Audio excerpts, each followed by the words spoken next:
Live. Great. Welcome, everybody. Good evening. This is a regularly scheduled city council workshop. Today is Monday, July 28th. It's 5:15 p.m.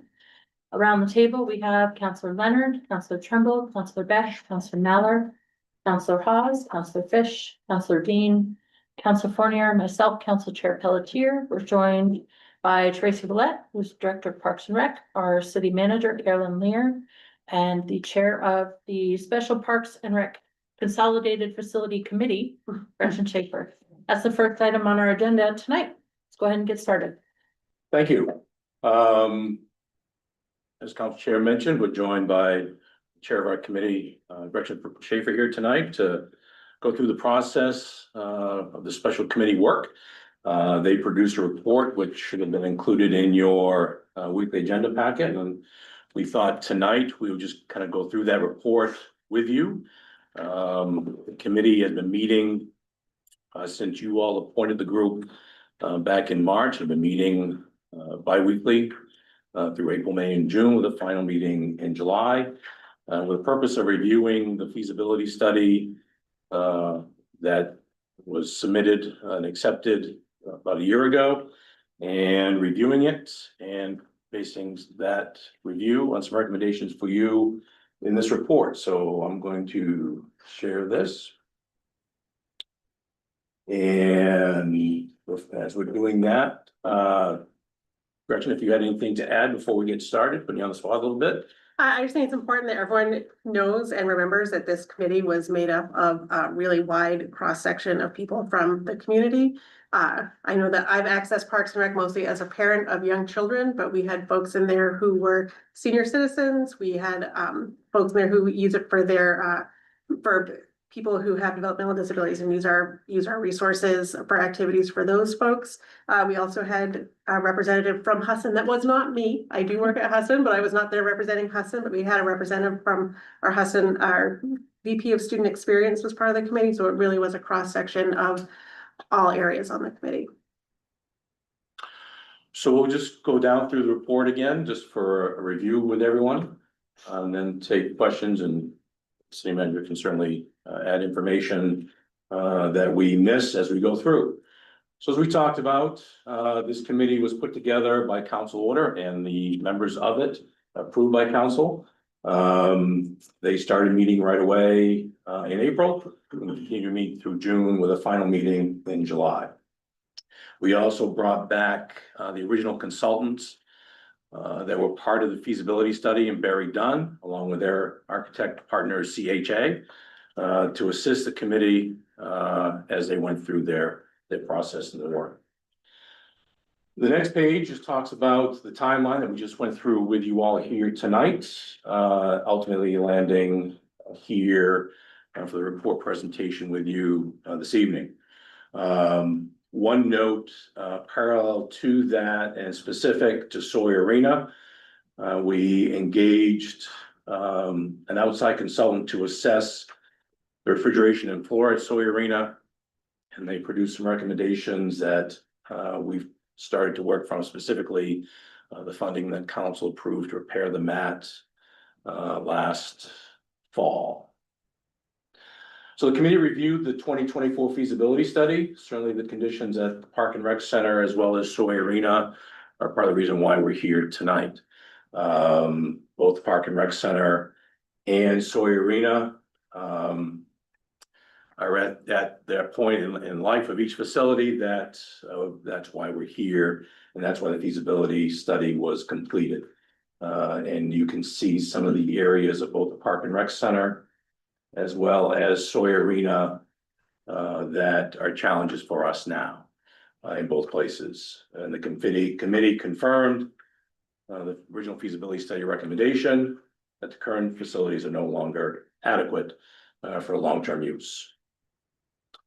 They once again, the committee reviewed the 6 city-owned sites that were part of the original feasibility study, and those details were reviewed, and ultimately the committee confirmed the Griffin Road property, and that's been the site we've focused on since the acceptance of the feasibility study by council. And certainly its geographic location central to the city and its proximity to Hudson University. We included in your, in the report that was provided to you all, there was a formal letter of support from Hudson that was included. Some of the spaces and the elements that were part of the original feasibility study that the committee also discussed and reviewed. Many of the childcare spaces, an ice arena, that's larger, a larger sheet for gameplay, high school events, and then a second sheet for practice and youth games. The second sheet could be adapted for multi-use purposes. The multi-generational spaces that were part of the original feasibility study, the basketball courts and walking track, all of the amenities that were included in the original feasibility study was reviewed and discussed by the special committee. As I scroll further, am I capturing what we talked about thus far? Some of the recommended additions that were not included or included as a future phase, but based on the discussion of the special committee, was a fitness space. Based on input from staff as well as the consulting team of Barry Dunn. The committee supported adding some sort of fitness component to the new facility. It has potential to generate revenue for us, expand program offerings, and meet a recognized community need. And that was included in the operational expenses part of your original report. And then the addition of multi-purpose turf fields in the original feasibility study. This was indicated as a future phase. But there was sentiment on the committee, given the current need for outdoor athletic spaces and sports spaces. And given that it was part of the concept on Griffin Road and can be easily incorporated on the site of Griffin Road, the committee felt that these should be included. They recommended including these fields as part of the initial combined facility project. One of our justifications on that was that you'd have to landscape and you'd have to do outside work anyway. So if we eventually wanted to have fields there, why not just make it fields instead of maintain grass? One of the topics that came out through the committee's discussion was the ongoing Y project. And the committee discussed this for a number of meetings. One of the initial concerns was that it was very done, indeed aware of the Y project as they were completing our feasibility study, and they confirmed that they were.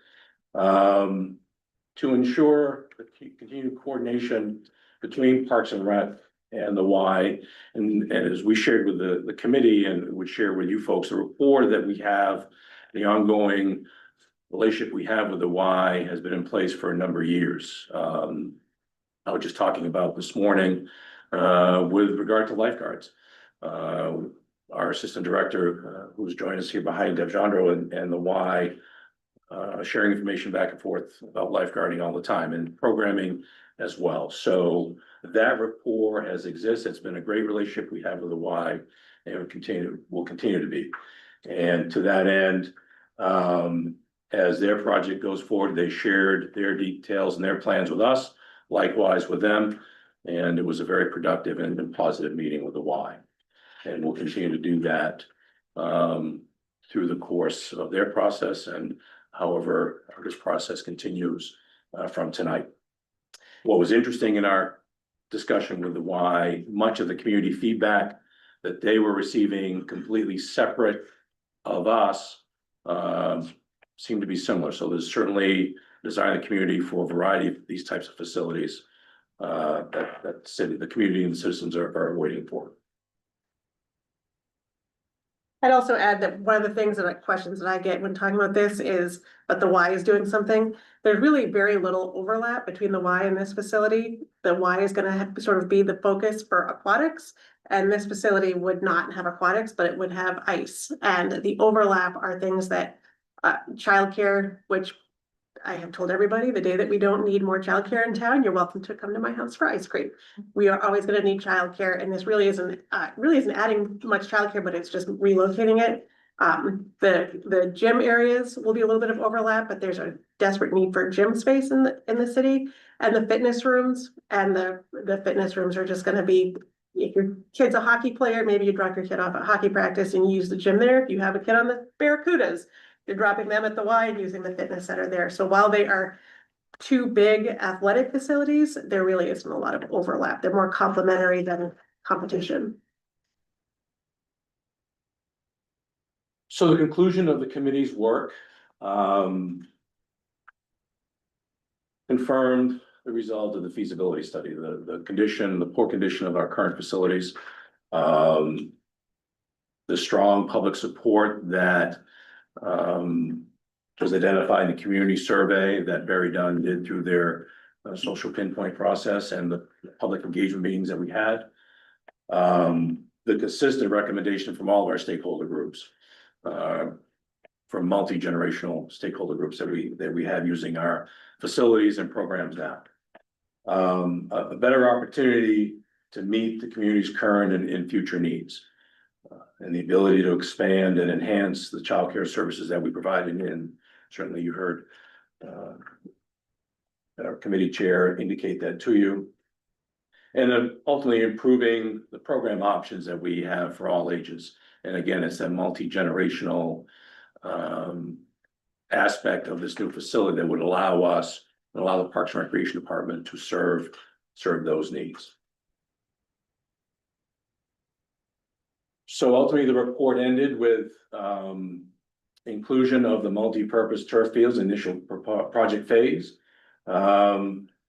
Still considering an option for a health community services building. That was part of the original study in one of the concept out on Griffin Road. With the turf fields, the updated cost provided by Barry Dunn. That's total estimated project cost. And then the committee has asked the council to consider placement of a ballot initiative in the November 2025 election. So that's the conclusion of the report. I was going to scroll down through some of the attachments, just refresh everybody's memory. And I'm doing it at the speed of my index finger here. Here's, as you can see, the letter of support submitted by Hassan.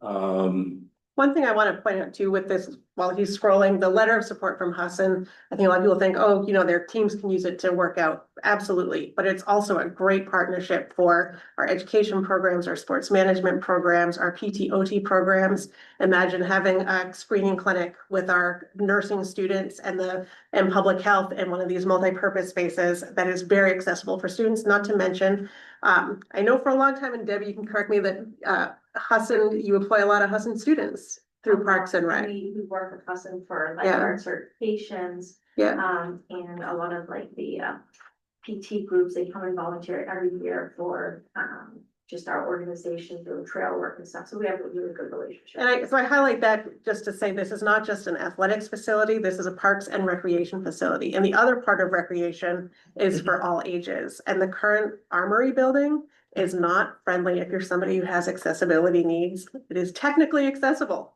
but it is not comfortably accessible. So something like this, the vision I have for this new facility is that during the day, you have groups for our older citizens who are retired and maybe they're getting together and they have different interest groups or activities, or just, they want to play some senior basketball during the day.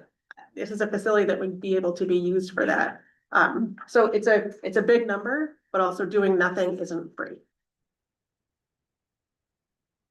This is how the concept would lay out on the Griffin Road site. These buildings here, childcare, gymnasium, ice Okay. arenas. And this is that down there, that's the road into Hassan, just to orient yourself as to where this is located. Our maintenance building over here. One of the concepts that should make you aware of is that in our initial discussions with the school department, this was an opportunity to bring their school maintenance with our parks maintenance. Joe Nelson, who runs Sawyer Arena for us and is behind us as well on our staff, The rapport, the cooperation we have between the school department and our park staff, is every day. Is every day. So in our discussions with them, being able to bring school maintenance from where they're currently located behind Bangor High School in with our park maintenance, the opportunity to share resources and cooperate with them was a feature that we wanted to make sure we included as part of this project. And then it frees up that space at the high school for potential academic uses at the high school.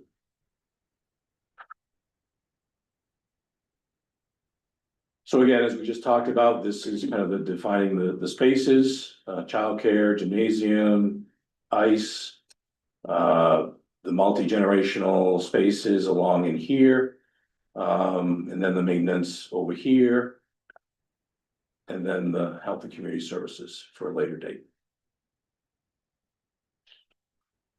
And just some renderings as part of the attachments of the ice arena.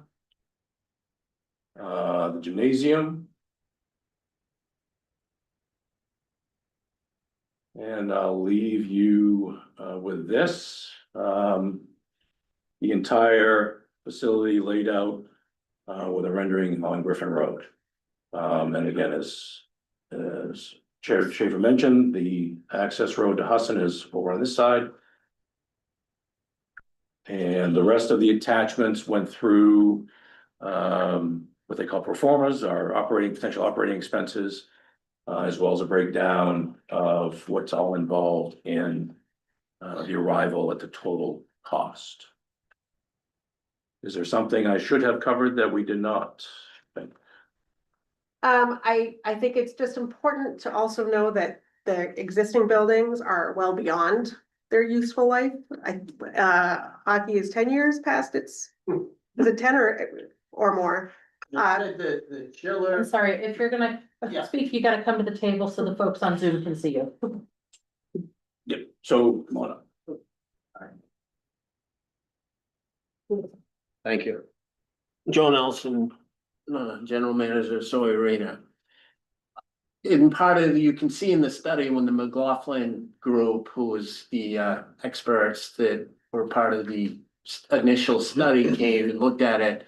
Most of the chiller which is the main thing that makes the ice, in the ice mat, they say the life expectancy is 20 to 25 years. And we're at about 35. Now, we've done some upkeep, and what we did last year helped and got us through the season and stuff, but it's just beyond the means of, and we're finding it much more difficult to find replacement parts and things for those 25-year-old things. So we're still going, and it's still in okay shape, but it is something that the future is a little murky.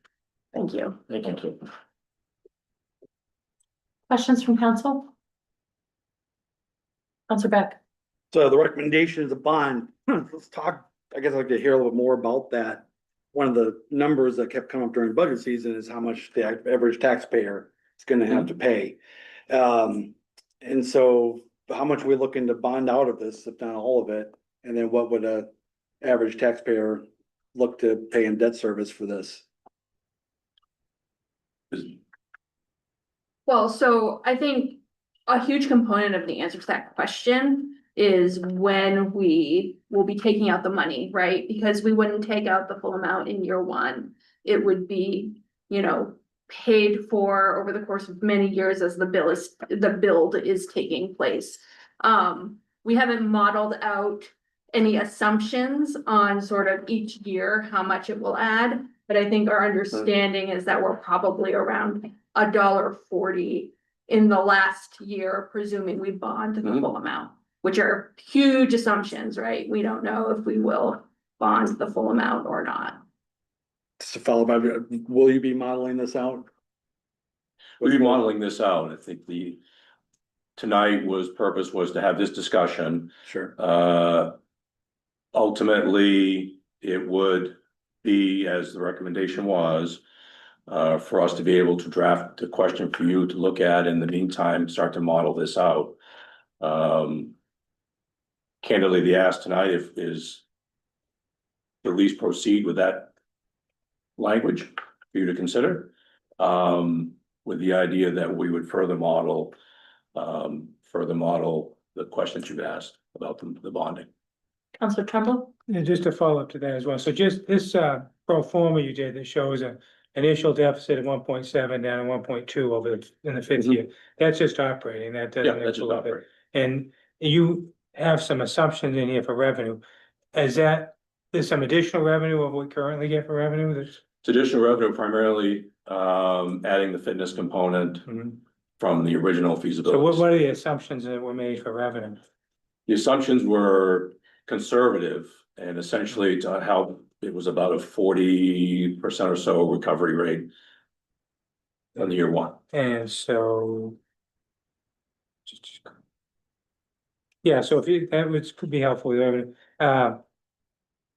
You said Barry Dunn was aware of the Y, they never met with the Y, did they? 'Cause They did I- not. okay, so it just seemed like, cause there's a lot of overlap to me, I mean, if, no, you get the ice here, but also, one other question here, so the total you're asking is to bond is 68 million, right? Is that the total? That's the total project cost. There's no money available anyplace, is it? Not, No. not today. I mean, Okay. if we can get Yeah, I mean, at least you're- continuing down, there'll be a lot allowance for us to be able to possibly find partners that would help toward the cost.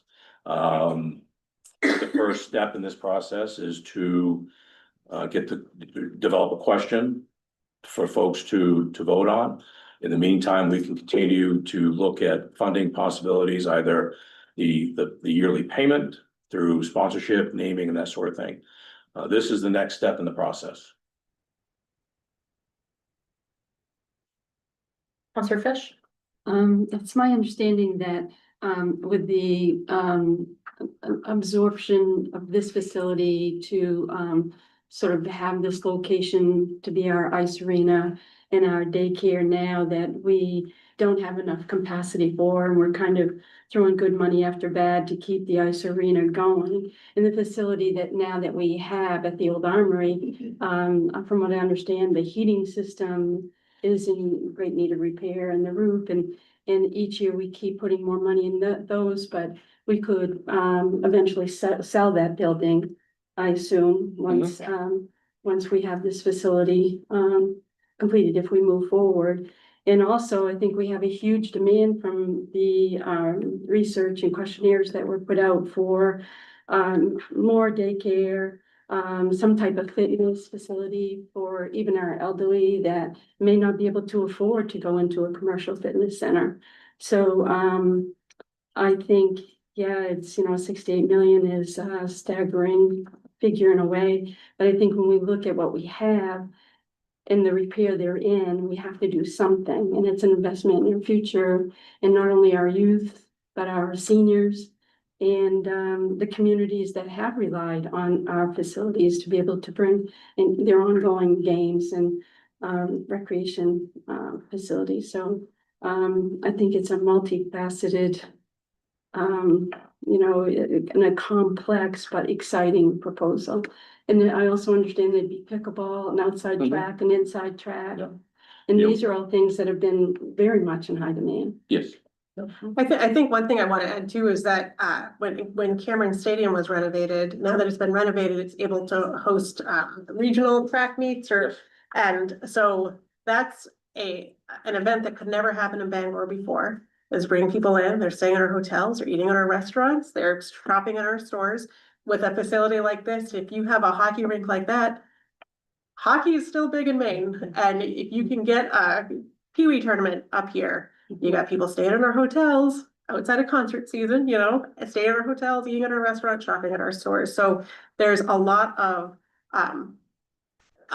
benefit to the community beyond childcare, fitness, ice, recreation. Thank you. Other questions? Did the committee discuss walkability and accessibility, like bus routes and things? I guess one of my concerns is like a family from Third Street, it would take them between 1 and 2 hours, depending on what time of the schedule they go, and then they have to walk across the Husson campus to get there. I just worry about the portion of Bangor that relies on public transit to get to places, if, you know, them being able to get here, is that part of this, or improving that? So the walkability piece actually came up during the feasibility study discussion. The bus route, and I'm gonna go back to Chair Schaefer, the bus currently makes a stop somewhere near Husson. Makes a stop on at Husson, we call that the entrance where this facility would go, we call it the north entrance, so it makes it the south entrance at Husson Avenue. There's a turnaround there. That would be something that I think would absolutely, at this point, there's not much reason to go all to pass through, but you can go through Husson. I can absolutely see a route being adjusted to go through Husson and out the north entrance to access this facility. That would be something to discuss with Bax and to look at our bus schedules, if there's a reason for a bus to go there. The other thing that's been discussed too, has been with other St. Joe's has a complex out there between St. Joe's and Husson and this to build some walking trails and to have it be almost like a little area of health, education and fitness that is taking up that corner of, and Dysarts, but you know, get an ice cream at Giffords after you've worked out, but make that corner sort of more interconnected and more walkable. But I mean, my doctor's office is behind Huston. I go to my doctor and I drive around and I park and I can see it, but I don't want to go through the woods to get there. But making that a little bit more interconnected as well. That's not part of this number, but that sort of came up in our conversations and the thoughts for that area. And if I may. Yeah. And just again, for existing facilities, our Park and Rec Center is at the end of Main Street. Yes, the Hamden bus goes by us. Yes, there's a sidewalk there, but majority of our participants travel by vehicle. Union Street Complex, our outdoor facility out next to Job Corps on Union Street, same concept. Interestingly enough, we have to navigate a youth soccer schedule in the fall to account for the number of vehicles that come in and out. So yes, that came up. The bus route was one of the easier ones we could adjust, and then going forward, explore adding a sidewalk on Griffin Road that came up. And there's room to do it there, like whereas there's some places in town where there's not a lot of room to add sidewalks, but there absolutely is out there. Councilor Fournier? Thanks. Thanks to the committee. I know you guys spent a lot of time, and there's definitely a need for the ice upgrade and for the old armory. Something needs to happen. I do like what Councilor Beck is leaning towards, and have a model showing us how that's gonna work, and to piggyback off of Councilor Tremble on the revenue side. To me, it would be really helpful. We just have the projections, but we don't see what the last 3 years look like operationally. If it would be helpful, and if it could be in the same format as the pro forma that Barry John did, but that way we can compare apples to apples, because right now I'm only seeing one side of the apple. So that would be helpful. The last 3 years. Yeah. Okay. How many basketball courts are there at now? At the Armory? Yeah. That's why the Park and Rec Center. Yes, Yeah. There's Yeah. one. And it's a smaller court. Yeah, I Um, didn't know if it'd be cut in half or not. Yeah. But, and how many more as far as childcare goes, how many? would you- childcare will allow us to enhance to project that currently. But the spaces will be improved in such a way that it will accommodate what we're spreading out all over the building now, and then potentially add more participants to that. So So in the projections, how many more children would be coming to? we didn't model that out that far. You didn't? We just based it on the. What you're currently- Yeah, Oh, okay. That's the That's conservative. what, yeah, number. yeah, Yeah. no, But I get it, I yeah. just didn't see it, Yeah, wasn't no. explained. And also the childcare is the gym, whereas in this model, you'd have a childcare area that during the day when it's not being Yeah. used for childcare can be used for other app programming. And then you have the gym that can be a gym all the time. And I noticed, as you mentioned, Jim, you had a resident fee and a non-resident fee. Mhm. Would you do the same thing with childcare? We would, yep, we do that now, we do that now, Oh, you do? yeah, we do that Okay, now. because that wasn't, Yep. I didn't see that in there. Majority of our participants are residents. We're about a 90-10 For a summer camp or. resident, non-resident participation. Great, yeah, I think just showing those numbers will help me understand where it's all coming from. And I noticed in the report that mentioned solar collections. I just wonder, because of the federal government cutting back on all the solar funding, whether that. I don't know, yeah. That was part of the original report and the update that Very Done provided, it's sort of that all could change. Yeah. Yes. And I did catch up the first couple of Zoom meetings, and one of the things that came up was a soils test out there. Has there been one done? We were able to get some anecdotal reference from when the fire station was built out there, and the soils were generally favorable out there, so no real issues out there from SWCO. But nothing on this site, Not on the specific Griffin Road field, but right? certainly in general out there where the fire station was located, they felt like the assessment from SWCO would be, soils would be generally favorable throughout the Yeah, field. yeah, okay. But you'll have one done. Oh, yeah, So, yeah, If we get on the ballot. yeah, that'd be Yeah. part of. yeah, Other questions? Is this a unanimous recommendation of the committee? It was, there were. The people that came to the meetings were very in favor. I'll say that. If you came to the meetings, you were in favor and had the discussions and worked through it. If I may continue on that, the committee, the entire committee had opportunity to enter feedback on the report. So certainly the entire committee knew the discussion, had a chance to weigh in and offer feedback, opinions on the report.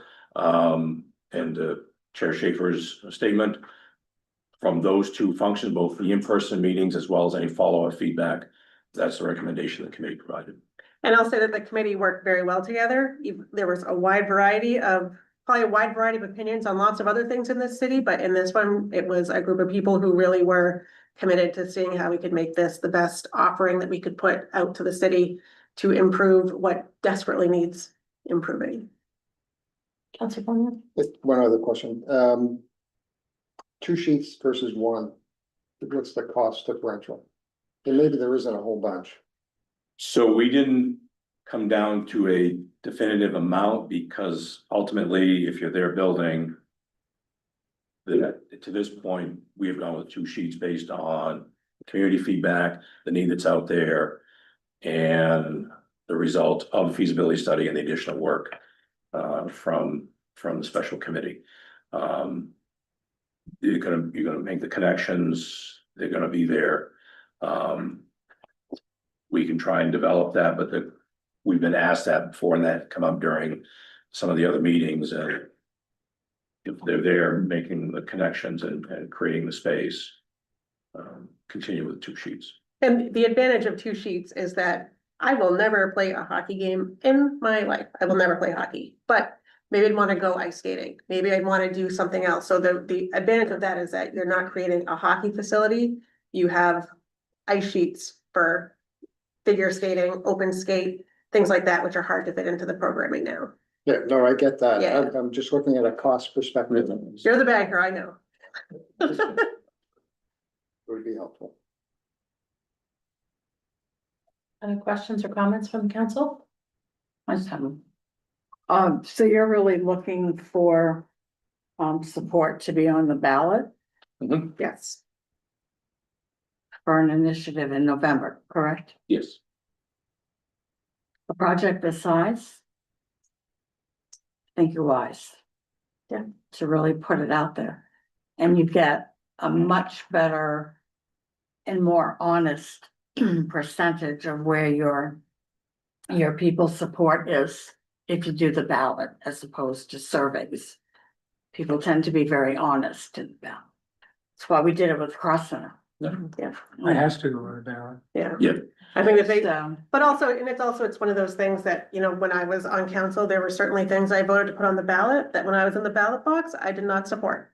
So so I just ask you all as counselors to consider that we put this to the citizens on the ballot in November. Well, from my perspective, the committee did what we asked the committee to do, which is review the feasibility study, think about it as a community and come back to us with a recommendation. And so, you know, my perspective is if the recommendation is send it out to our neighbors and see what they think, then that makes a lot of sense to me. And I think there's plenty of time between now and November for us to do cost modeling and do public education sessions so that people understand if I vote yes or I vote no, here's what the potential impact would be on the tax rate. Councilor Leonard? Actually, to that point, because it's so close to 2025, do we want to entertain the possibility of making this a ballot measure in 2026? Just because election date is coming up rather soon and it hypothetically might not be enough time for citizens to acquire the knowledge regarding all this information. I just want to put that out there. I believe that it was a recommendation of the committee to put on the ballot in 2025. And we are still, a couple of things to your question. We're within the timeline we need to have it on a November 2025 ballot. If we can get that done through the end of August. To the second question, certainly we've been very public about our feasibility study from the beginning, and that goes back to the master plan that we did back in 2021, of which this project was identified in that master plan. So I think we're somewhat fortunate in that folks are out there. That will certainly make it an aggressive informational effort for us. But I think it's something that we can pull off in time for a November 25 question. Okay, Councilor Trumbull? You know, along those lines, I'm not sure how much of an informational effort we can put out because we have to kind of, the city has to kind of remain neutral on this oh, for sure. issue. So, I mean, maybe there's some community group that wants to form an advocacy group for, but I appreciate Council Leonard's comments. I mean, this is a big, $68 million is a lot of money. Mhm. We just had a very tough budget. At the end of the day, it's up to what the citizens think. The committee did their work. I appreciate the work they did, but I wish we had some more options, like maybe option A is to, let's go out to bond and do the ice that we gotta do right away. And maybe not do everything all at once and one big bite at the apple.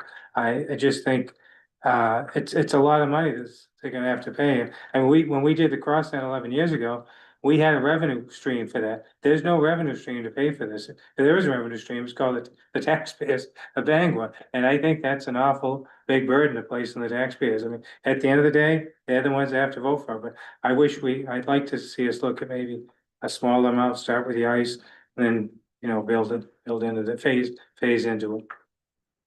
So I'm hesitant to, if we have to make a decision tonight, I wouldn't favor going forward with this, follow the vote.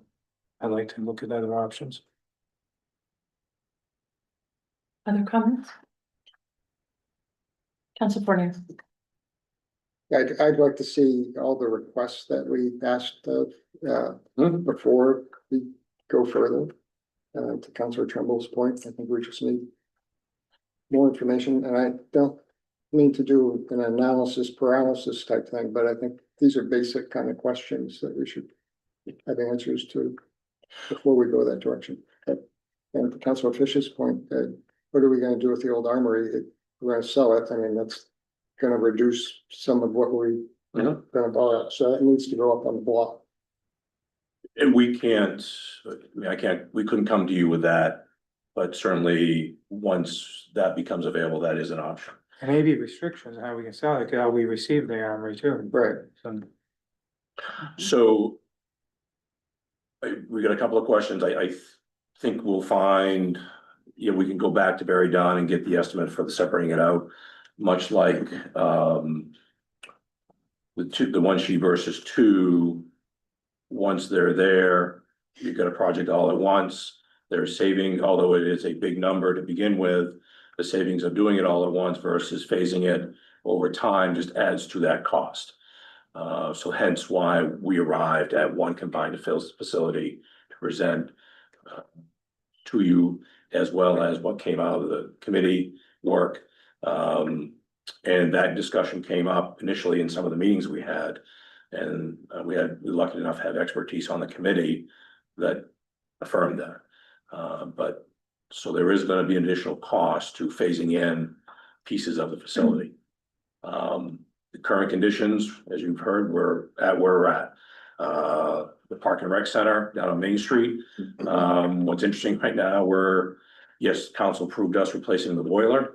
We're now dealing with our sprinkler issues down there. Sawyer Arena is gonna be the same. So yes, we're in some aging facilities that over time could continue to age, continue to deteriorate. And it'll be putting money into those, so.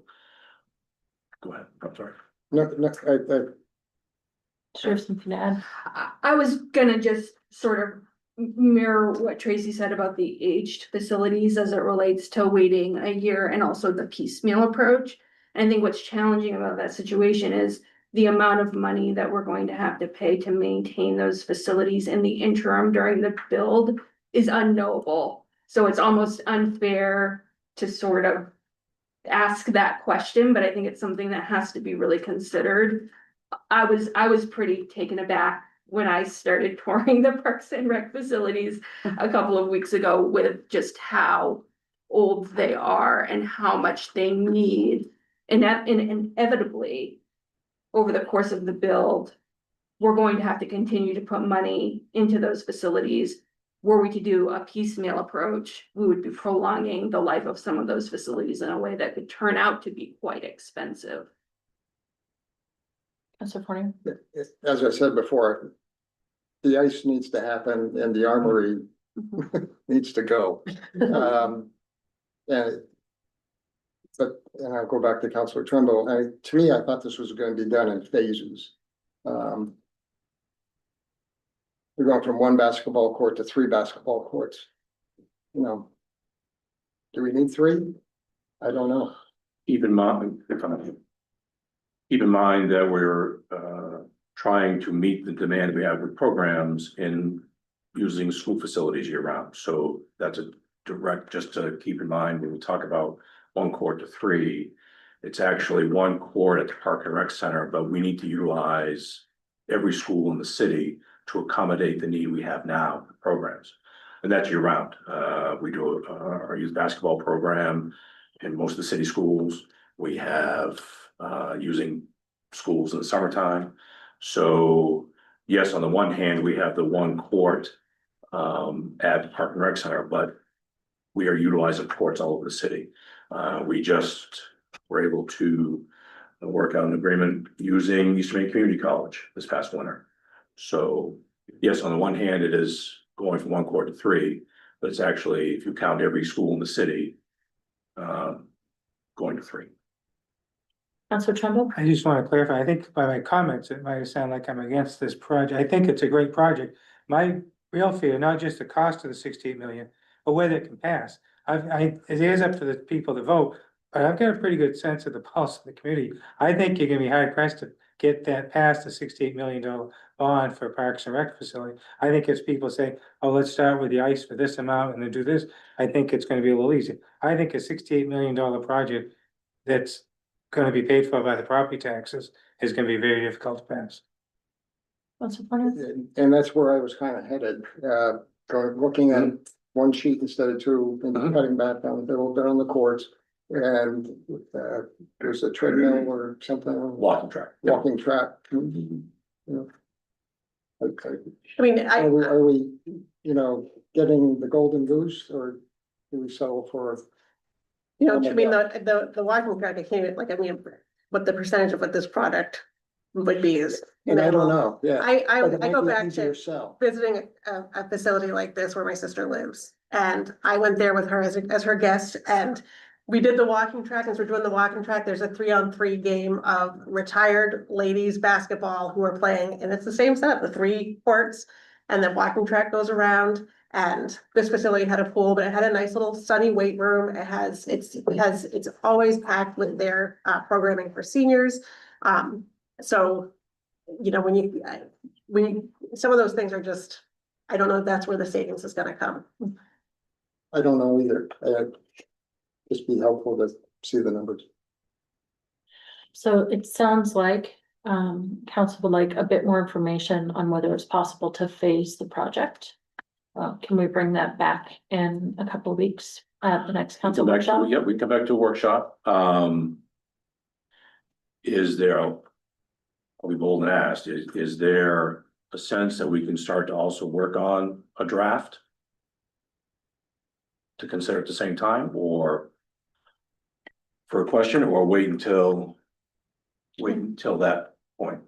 So it sounds like in order to get on the November ballot, we would have to have the language done by the end of August. Is that right? We've got to have, yeah, by the end of August, yep. And do we have to have 2 readings for that language? I believe the answer is yes, but I'm looking at my boss. Is it 2 readings for the ballot initiative? Yes. Okay. So we would need to do Put it the, on. yeah.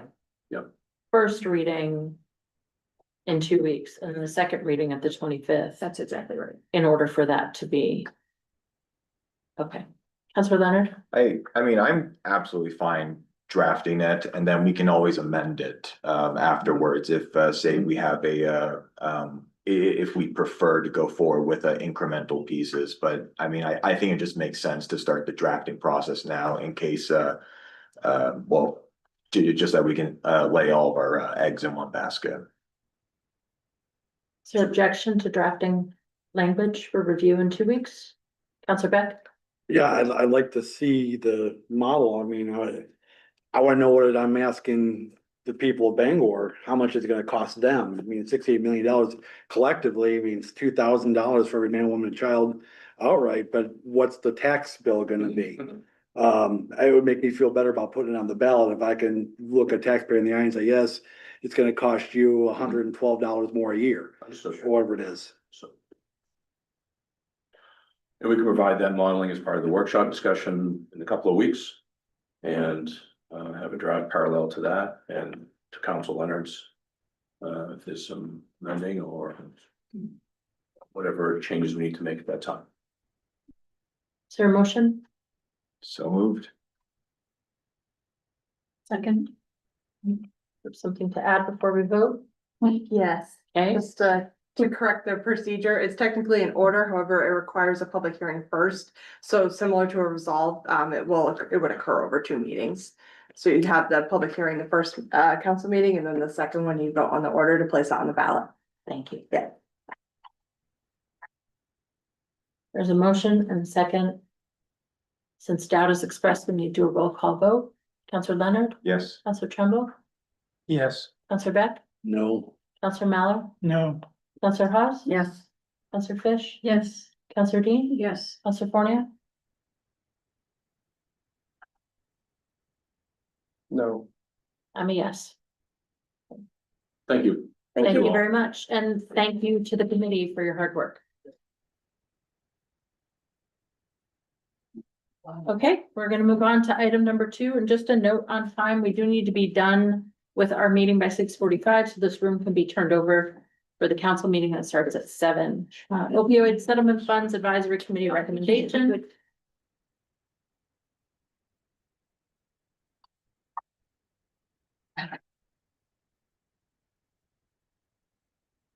And is that gonna be you, or do we have someone joining us? Well, We do. we do have people joining us. Okay. You want us Do you wanna come up? set up? or- Yeah.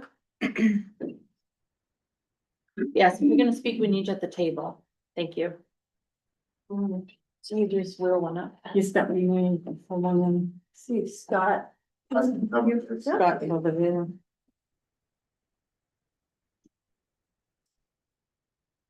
Okay, for those joining us, please introduce yourselves real quickly. Sure, I'm Jamie Comstock. I'm the Health Promotion Manager at Bangor Public Health, and I'm a member of the Opioid Settlement Fund Committee. Thank you. I'm Jason Hunt. I'm also a member of the Opioid Settlement Committee, and I currently work for Wabanaki Public Health and Wellness. Thank you. Scott Hardy, I'm also a member of the committee, and I'm the executive director of Fresh Start. I'm Jennifer Gunderman. I'm Director of Bangor Public Health and Community Services and not a member of the committee. Okay, very good. We ready? We are ready. Okay, just just quickly, a little background as to where this all came from.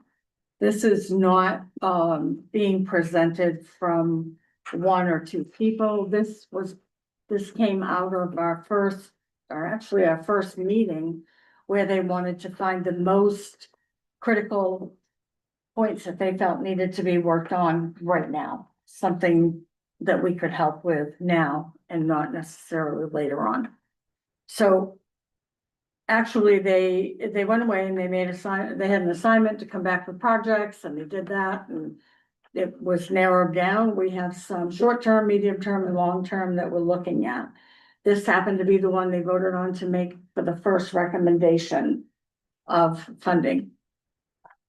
So from there, Jamie and Jason, and there was somebody else that worked with you, correct? Scott was in on it, and Jen went back and drafted what's in front of you, what was in your packets.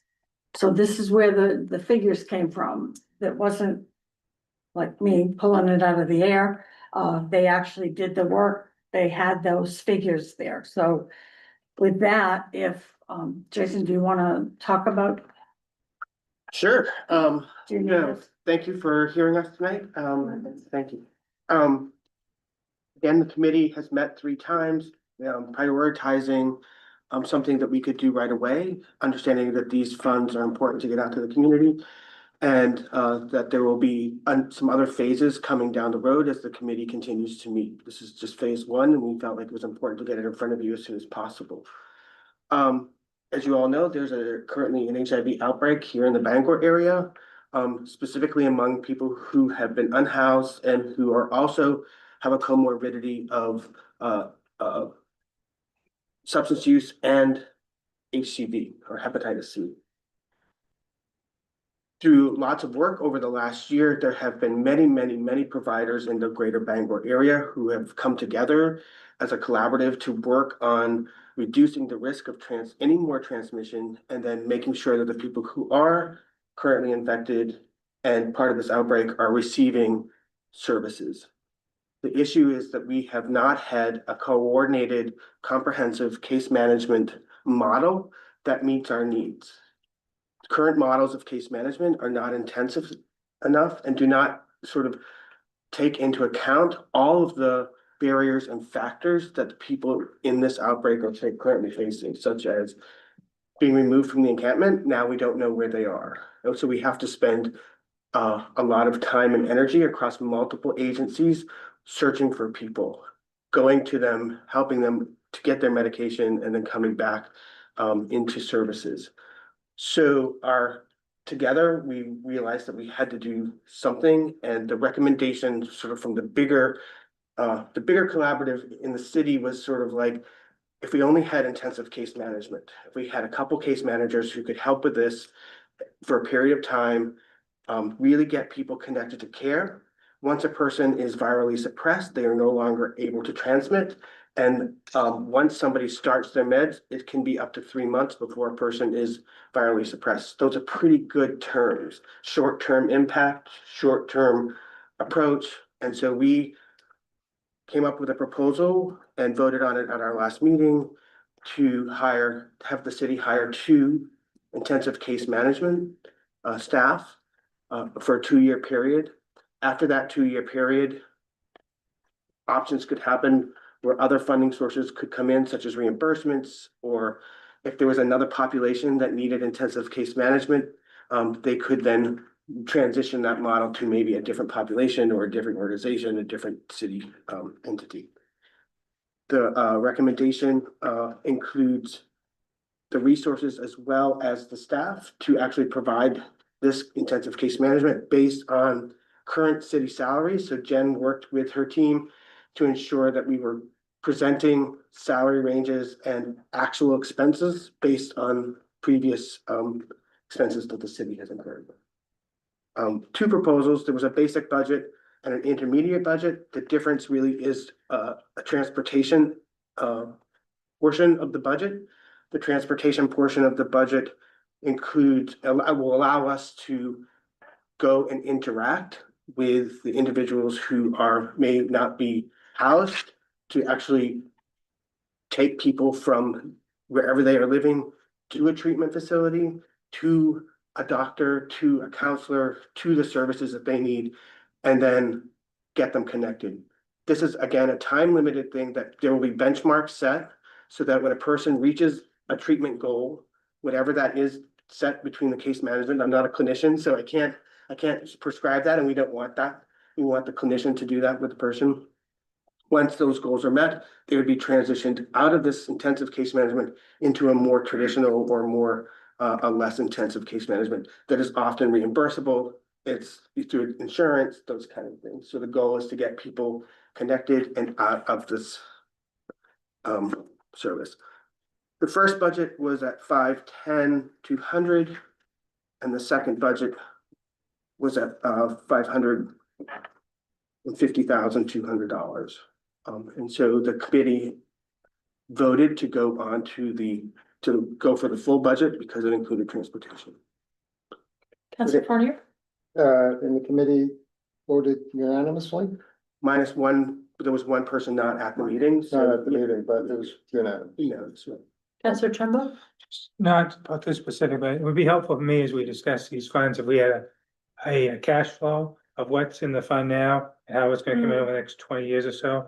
And I also understand there's maybe some additional funds. I think there may be an imminent settlement with the Sackler family, so there may be more funds that start to flow in. So what do we have right now in the fund? Is it 1.2, 1.3? It's about 1.1, 1.2.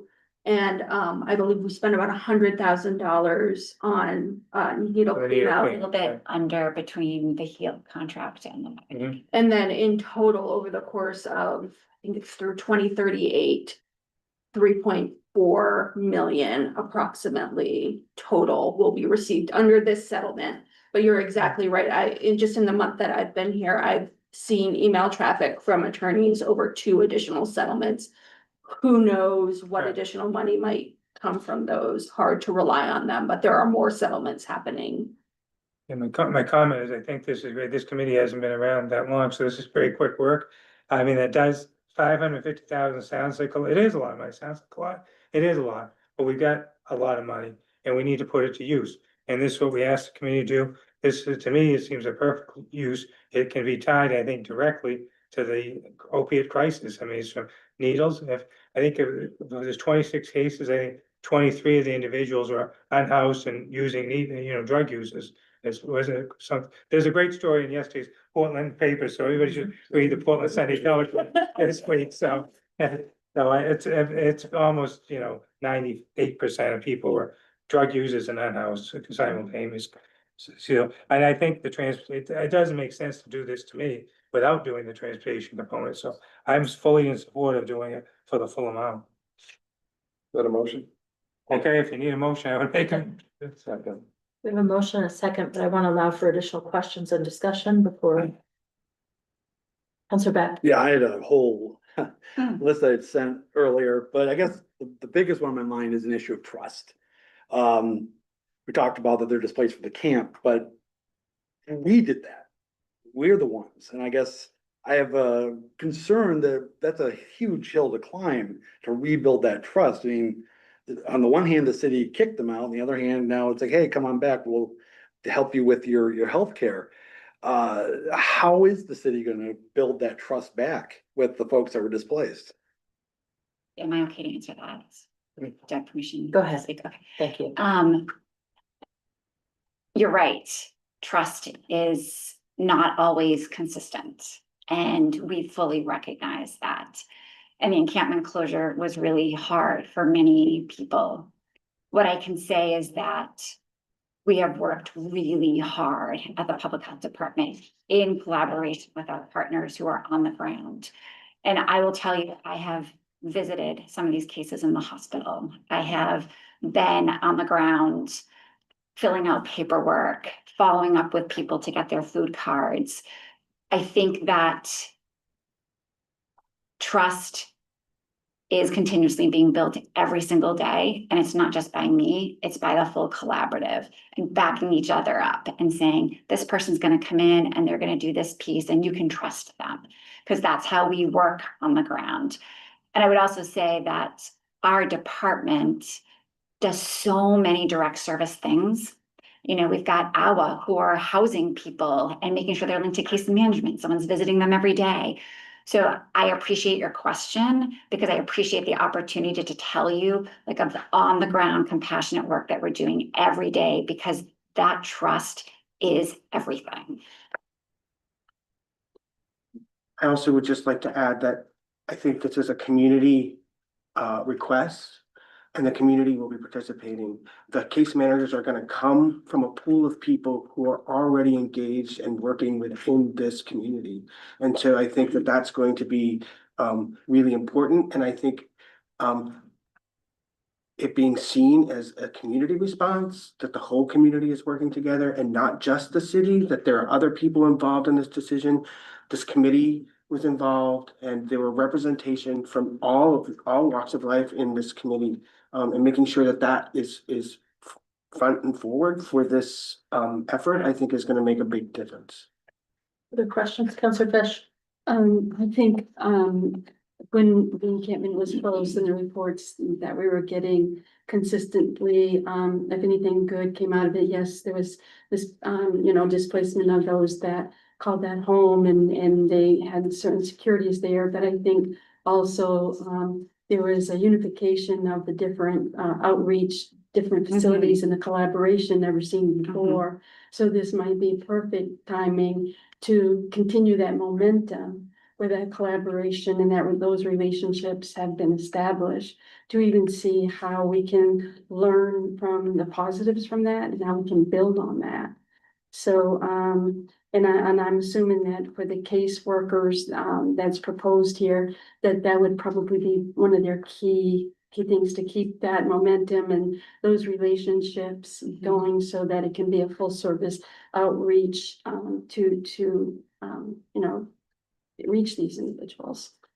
Mr. Party? Yes, I want you to know that I asked some very tough questions regarding this, and I was initially opposed to it. I was initially opposed to having all that amount of money go to this one particular project, but our hands were tied. I believe I listened to people from the city, which I rarely do. And I was, my mind can be changed. I can keep an open mind. I feel that, is this sustainable? No, I don't think. I think the taxpayers are gonna end up having to foot the bill after 2 years. That's the honest truth. So I think you should look at it that way, but our hands are tied. Our hands are tied. If we don't address this issue, it just spreads. And that is it. You might see the 26 people. Believe me, it's double that, maybe triple that is what the real thing is. And we need to get a grip on it. And I don't, believe me, I don't like the settlement money going for this particular issue, but our hands are tied. So I voted for it because of that. So, yeah. I will say, I support this. I was not in support of it until this morning. The Community Health Leadership Board invited, our state legislators, and they invited the council chair to come in here and update on the situation. My response is that I think the state CDC and the federal CDC should be stepping in a bigger way. So I asked the question, is there state or federal funding that can be used for this purpose? And the answer is, the federal funds that were used to fund the case management services in Lubec are going back into the federal pot. We may not get to see them again.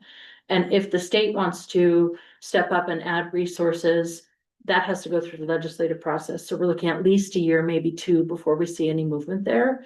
And I personally don't think we can sit on this any longer. We have funds that are here to help people who are impacted by substance use disorder. We know that the majority of people who are part of the HIV cluster are impacted by substance use disorder.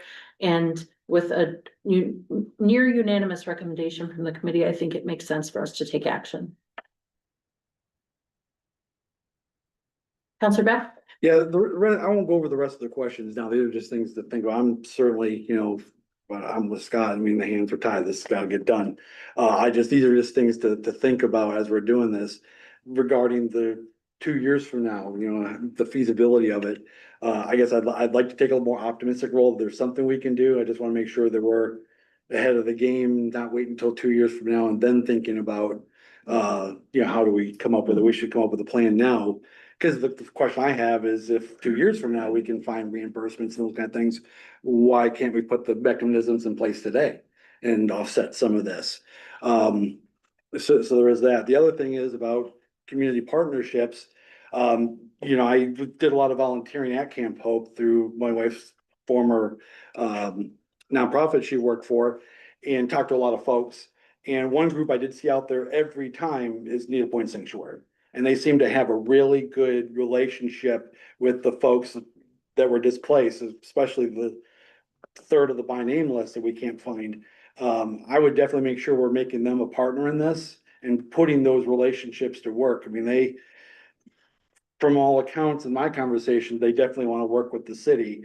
And we should make sure we're using them as a resource. If they know where these folks are, let's not, double the efforts. Let's make sure we're, helping people where they're at.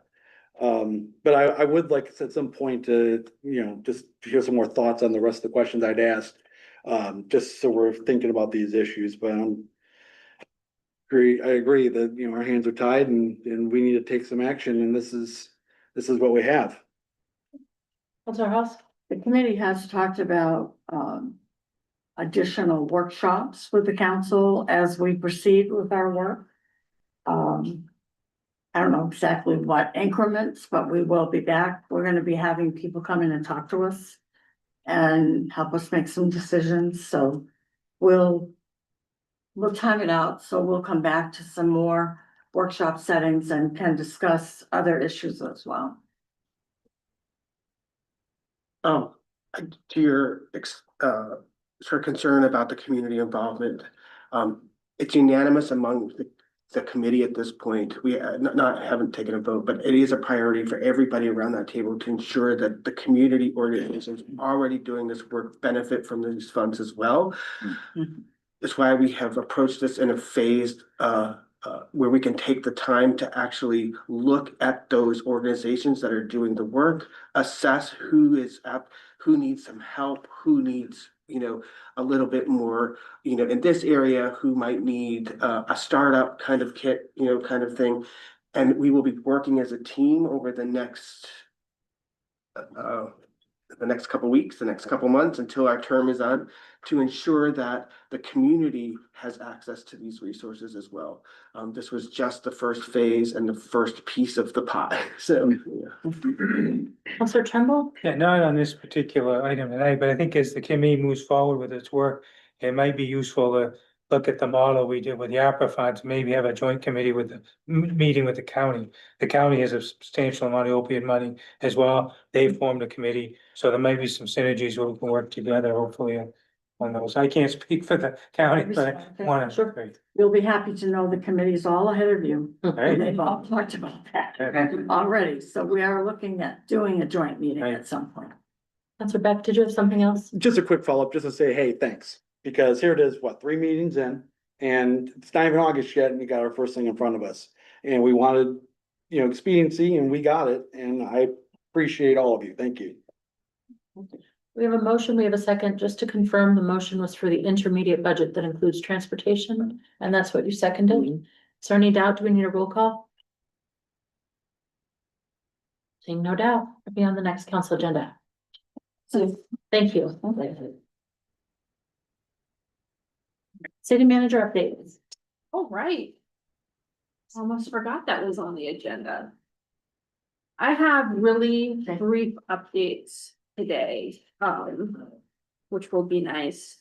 So we're still, continuing to work through the process of hiring a public works director and a finance director, and I'm hoping to have candidates for both of those roles selected soon, but nothing yet exciting to announce to you. Somewhat unbelievably, I think, City Hall opening is still on schedule. mostly because of Courtney's effort and perseverance. Just a reminder, the offices are gonna be closed to the public on August 7th and 8th to do the, the big push of the move, particularly for our customer facing staff and their equipment and everything. Everyone will be working. You'll be able to call, city staff if you need us, but we'll be closed to the public. And then opening back up August 11th to the public at 73 Harlow Street. We will that same day have a grand reopening ceremony at 5:15, which we're sort of framing up now what exactly that's gonna look like.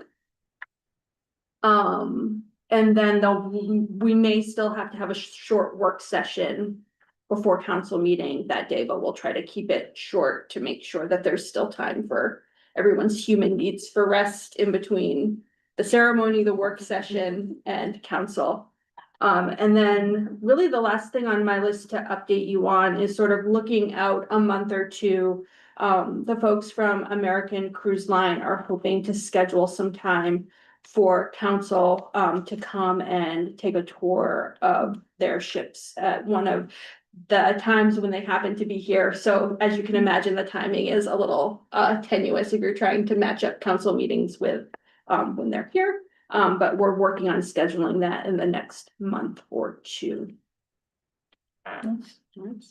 Questions, Councilor Cornell? Finance Director and Public Works, how many applicants have you? Oh, gosh, I'll rough estimate, I would say at least 6, probably closer to 8 to 10 for each of those positions. So we definitely had qualified, thank you. We definitely had a robust pool to select from. I by no means felt like we didn't have enough to choose from. There were, we did one poll of, a larger group for first interviews and then have sort of been narrowing through the appropriate vetting process. The questions? I don't have a question, I have a comment. I'm concerned about the fact that we're having a hearing with the Historic Preservation Commission on, I think it's Thursday of this week? Wednesday, Sunday this week, It's anyway. this week, yes. It's been traditional, and I assumed it was the way the code stated. When I was on Historic Preservation for 10 years, if someone brings an item to the commission, and it's voted on, before it's voted on, they always tell the people that bring what they want done. They always say, if you don't think there's enough votes here tonight to pass this, withdraw and do more work on your commission. Okay, someone comes and doesn't withdraw and it's voted down. The next step is to go to the Board of Appeals. If that's turned down, the next step is for the applicant to go to Superior Court. Now, I have issues with the fact that we are now allowing someone to bring an issue back for the second time when he hasn't completed the first set of instructions. I mean, he's missing, he hasn't chosen to go to court for it.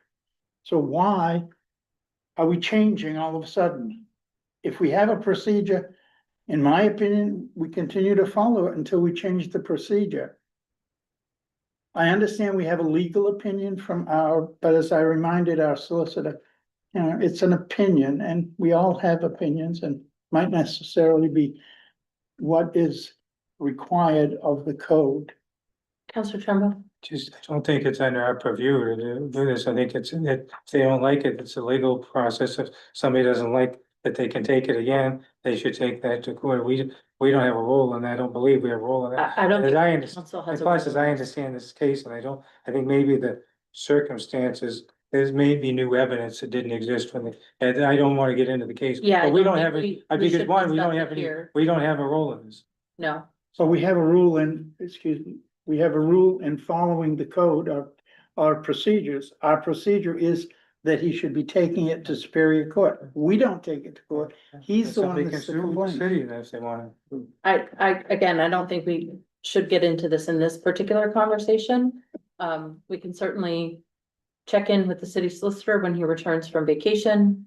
I don't know if it needs to be an executive session or a public session, but we can certainly come back and discuss this. But it's going to be, the problem is, I understand, but council does not have the purview to take this up tonight. Am I right? And I think sort of where we stand is that the guidance from the city solicitor is that everything is happening appropriately. And so I really think the question then becomes a conversation with the city solicitor, his opinions of the matter, which is challenging because he is not good.